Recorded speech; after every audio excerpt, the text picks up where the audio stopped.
shot this girl over some damn food, man.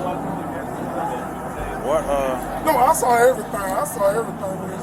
She shot the girl and everything. I told her. This entire case started inside a McDonald's on a quiet December afternoon. But what happened in the next few minutes would leave one woman dead, 3 sisters in police custody, and an entire family shattered forever.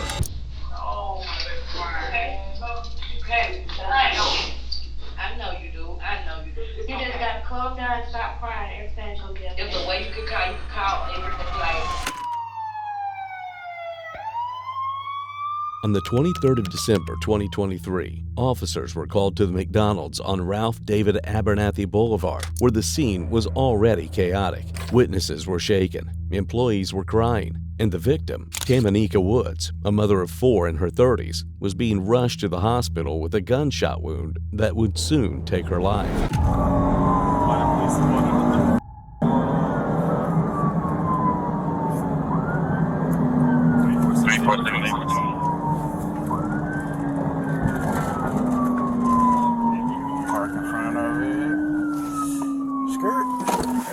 yes, sir.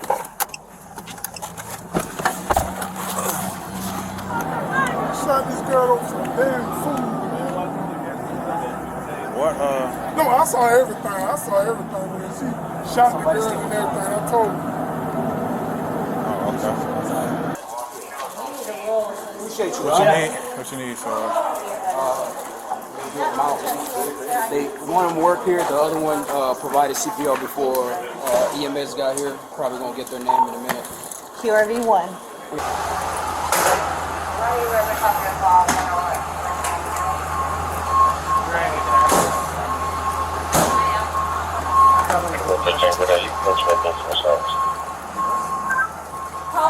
Copy, code 12 on boat.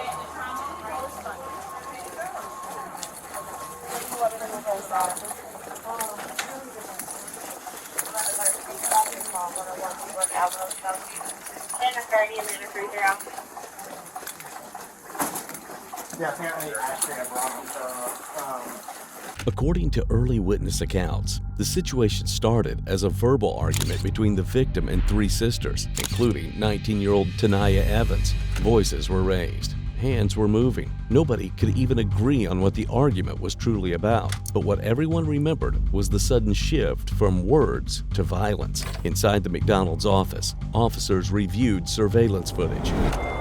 Is there another angle? Yeah. I think it's coming. Like literally like right in front of the door. Okay. Like where everybody's standing right now. Is there a camera there? Once the officer reviewed the CCTV, they had what they wanted, and all 3 sisters were brought into custody, all to be interrogated separately. Here's what the first sister had to say. What's your name? Who?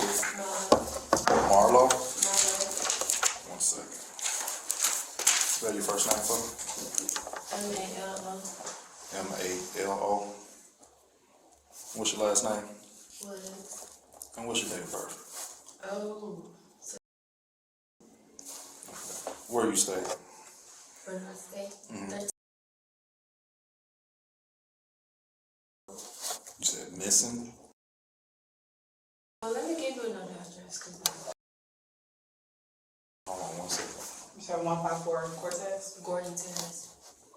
G-O-R. That's where I get mail and stuff from.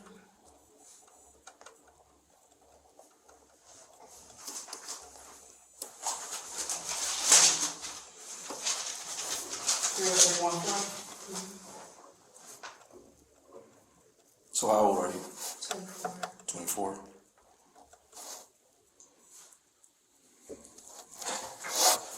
So there was a situation that transpired at the McDonald off of Ralph McGill, and you was there during that time. What happened out there that led to this event?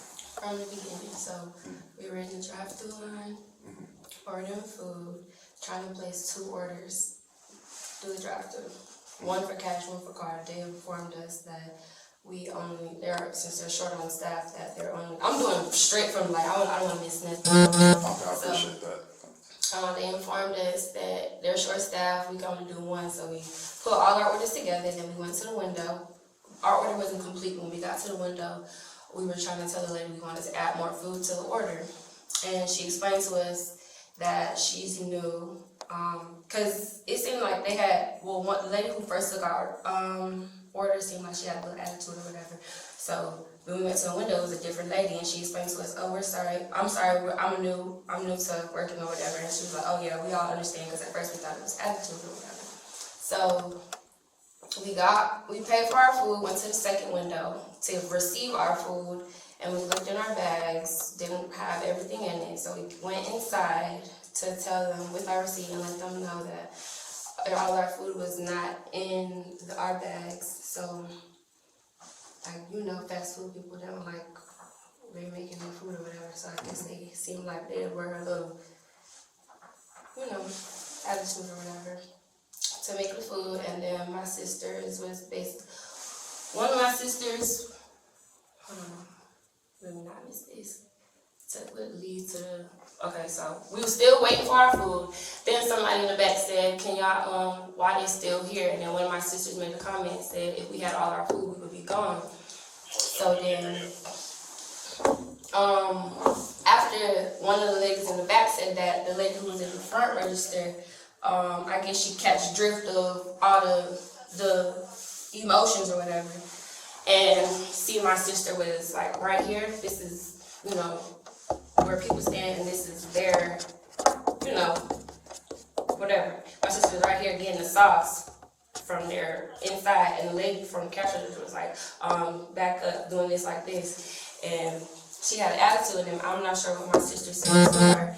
Then the lady who had got shot was saying, she had spoke up and said something and was telling the girl, like, "I already know, like, girl," so basically like trying to stick up for the register lady. I'm horrible at telling stuff. I'm sorry. So then the other lady, I guess the lady taking up for the register lady felt like that was her way to get buck or get big. So she was just walking back like, yeah, because nobody wants smoke, like nobody want to, basically trying to antagonize, saying she want to fight or whatever. And then one of my sisters was like, "What you doing all that for?" or something, saying like, "You could clock out" or whatever. And then one of my other sisters was just saying the same thing. And the lady in the back, and the lady who was the guest, who spoke up for the cash register lady, was saying stuff like, antagonizing too, basically saying, called somebody and told them to bring her fire in or whatever, because these four hoes tripping or whatever, something like that. And one of my sisters said something like, "I got it on me, shoot who," or whatever, like basically saying the lady was basically saying she was gonna shoot first. Then as we got our food, one of the managers, I guess she was a manager at McDonald's, she had came up to me and my other sister, the pregnant sister, and asked us, like, "Did y'all get everything? Are y'all okay with what y'all need or whatever?" And me and my sister told her we're okay, and we was walking out. And then the other lady still kept talking crazy. As we walking out, me and my other sister trying to get me and my two other sisters to leave out. And then this, the lady who told somebody to go get their fire had walked up to one of my sisters, and when I looked, I saw her hand. I don't know what she did. Her hand went like this, and my sister's hand went like this. So I turned around, put my foot down, and tried to grab my sister, because I ain't gonna rock with, So, and next thing you know, I just heard bop. So I'm thinking, I'm looking for my sisters, and then I'm just thinking it was a lady that did the shooting, because she said she was gonna shoot first, and then I'm looking, and then I see her on the ground, and then we try to leave, and I see a man with my sister holding her, like trying not to let her go. And then that's when we had called our mama, and we went to go get her, and came back, my sister and them caught her. And that's really it. This man holding your sister, did you see him hold your sister down? Or what altercation is? Yeah. transpired between them two? I did. It was me and my two sisters was trying to let him go, let him take him off her because he had the gun to her head, like Was holding it her gun or his gun? Or? I'm not sure whose gun it was. I just seen him open. I was trying to touch them, like let her go, but at the same time he got a gun and it's to her head, and then next thing you know the gun started doing this. So I pushed back like, sir, just let her go. Not knowing who shot who still at the same moment. So I'm thinking. Where did your sister get a gun from?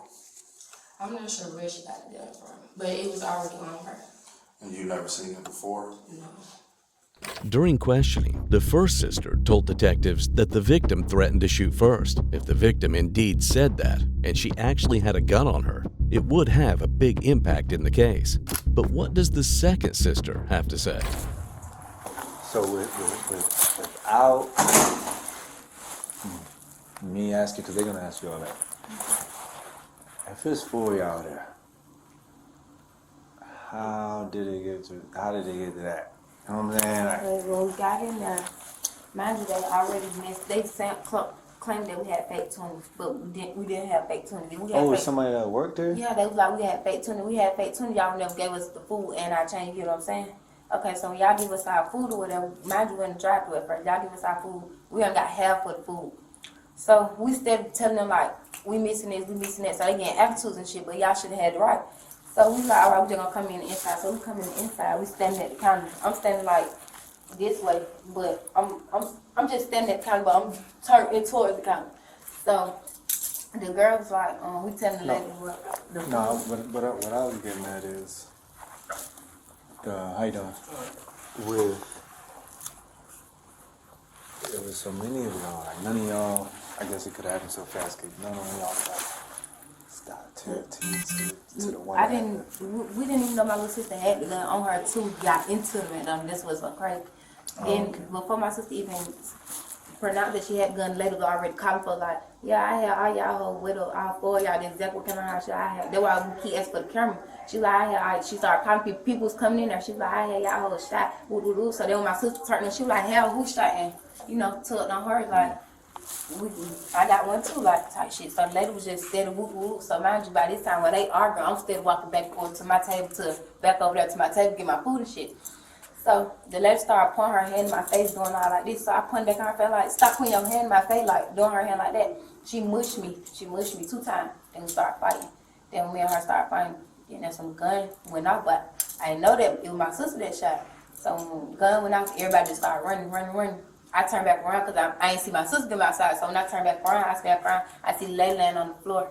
My sister still in there, and the man had got up his fire on my sister. The second sister's story closely matched the first. She repeated that the shooting only happened after the victim mushed food on her sister, and she also claimed no one expected Tanaya to pull a gun. Back at the precinct, Tanaya Evans sat quietly in the interrogation room. She looked tired, shaken, and overwhelmed. When detectives began asking questions, she has this to say. Alright, you go in the restroom? Okay. Alright, DNI investigator Francis, the investigator McCowan. We definitely want to talk to you about everything that took place today. Just want to ask you a few questions. But before we do that, can I get your first name? Tonight Evans. Spell it for me. T''N''IYAEVANS. And what's your highest level of education? Some college. Okay. And is English your first language? Yes. Okay. And I'm not asking you this to be offensive, it's just standard, okay? Just to make sure you understand, okay? So I'm gonna read you your Miranda rights before we ask you any questions, and we're gonna make sure that you understand, okay? So, you have the right to remain silent. Do you understand? Anything you say will be used in court as evidence against you. Do you understand? You are entitled to have a lawyer now and have him present now or at any time during questioning. Do you understand?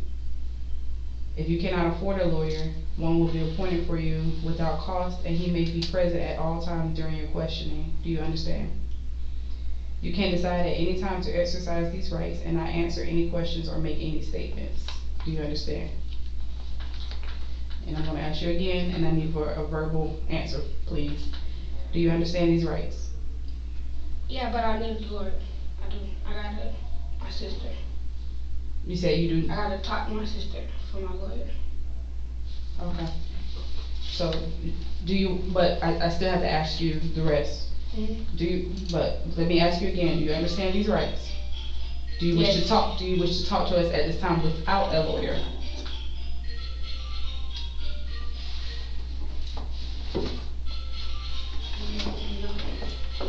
Okay, so no. I can call my mama, like, the lawyer. She invoked her right to remain silent and requested a lawyer, but the emotional shift came when they allowed her to speak with her mother. Kanaya, we've been waiting on you to call. Oh, please help me. I need a lawyer or something. Okay, so listen. Do not don't write no statements. We've been talking to lawyers already. They're gonna come down there and talk to you tomorrow. They said do not talk over the phone. Don't talk about it over the phone. You are gonna be okay. Alright.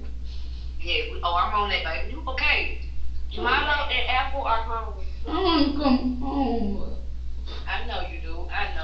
You just gotta calm down and stop crying. Everything's gonna be okay. There's a way you can call everything. Like, we put the time on the phone, and Lord Dad is like, Lord Dad, he gonna put time on money on your food.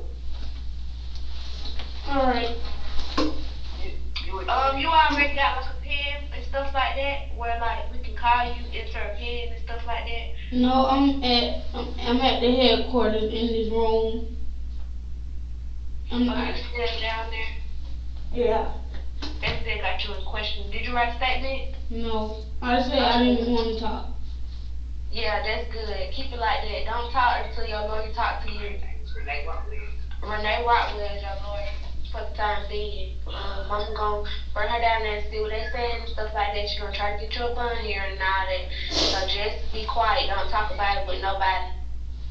We know what everything. I already got to be. Yeah, we know what happened. Everything. Some other people been recording that was in there. Everything is ours. It's gonna be alright. Alright. You okay? No. I wanted to go. Oh, okay. I just gotta be strong right now so everything can get settled and stuff so we get everything situated. Oh, they want to talk to us. Alright. You got my number? Somebody to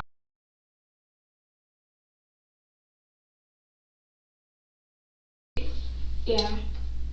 Okay, you got mama number, you know about her? Yeah. Okay. Apple number 2? No. Yeah, you need to get Apple number 2. What is it? You know your own phone number by heart? You know your own phone number by heart? Yeah. Okay, because we got your phone right here too. Hold on. And Keith said they don't want. Yeah, everybody put in, so if you quit that, we can get them.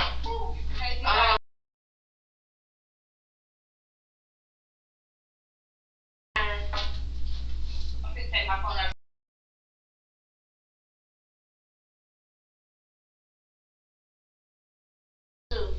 Alright.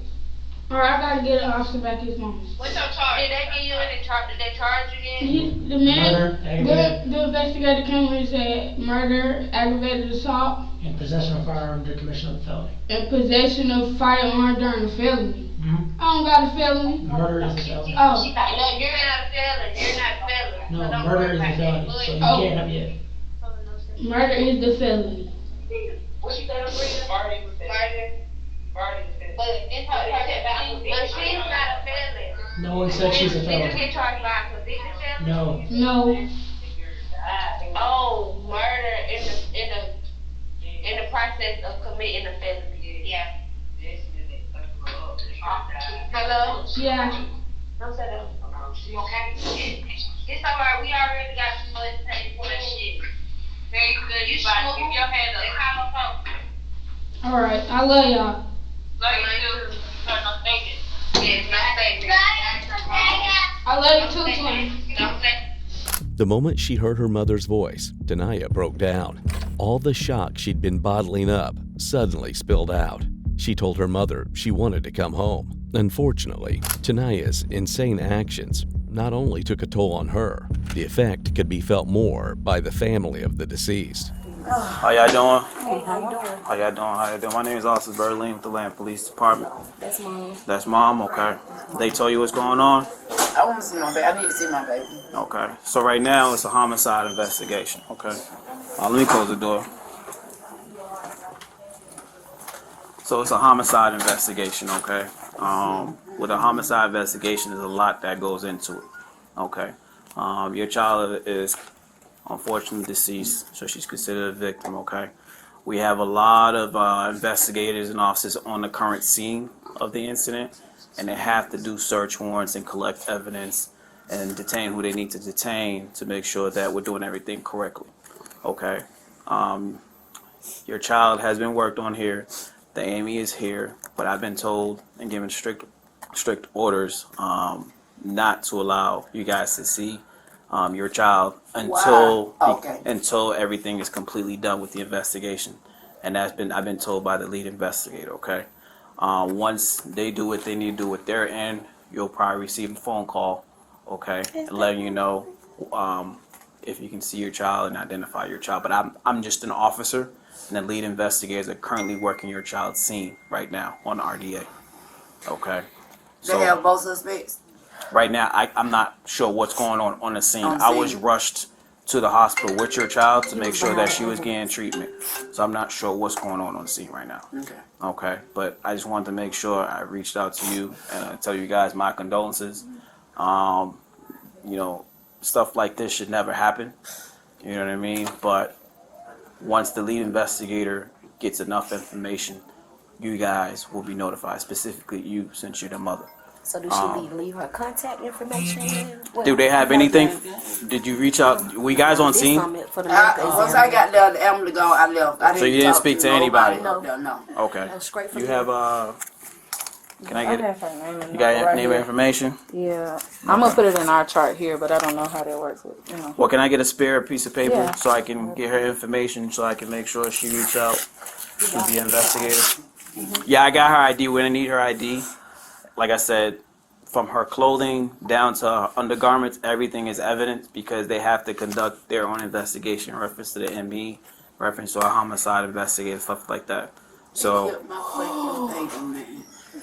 I'm sorry you're going through this, ma'am. I really am. One family lost a daughter, another watched theirs be taken into custody, and a moment inside a fast food restaurant, a moment that could have ended with people simply walking away, instead turned into a shooting that changed every life in that room. By the end of the night, Tanaya Evans was charged with murder, aggravated assault, firearm possession during a felony, and theft by receiving a stolen weapon. The sisters were released without charges, but they remain tied to a tragedy. Hi, I'm Lisa Figueroa of the Florida Defense Team in Orlando. Unspoken Crime Murders asked me to give some legal insight, not legal advice, how self-defense is evaluated in a shooting case involving a public business. In cases where the suspect claims self-defense, the investigators are going to look at a few different things. They're going to look at how reasonable it was that the person used this deadly force, and was it proportional? Did it match the force that the other person was using? What were the circumstances that led up to it? Who provoked it? Investigators are also going to look at the evidence, physical evidence, digital evidence. Is there surveillance? They're going to talk to witnesses. They'll evaluate the crime scene. They're going to look at the timing about how things unfolded. And they may also look at what the person did afterward. The fact that someone was an unarmed victim doesn't necessarily mean that someone can't claim self-defense. But prosecutors and the investigators are going to look a little bit more closely at the evidence to see whether or not self-defense is valid. They may look at whether or not the unarmed person was actually larger or stronger than the person who used deadly force. They'll also look at whether or not that person was charging them or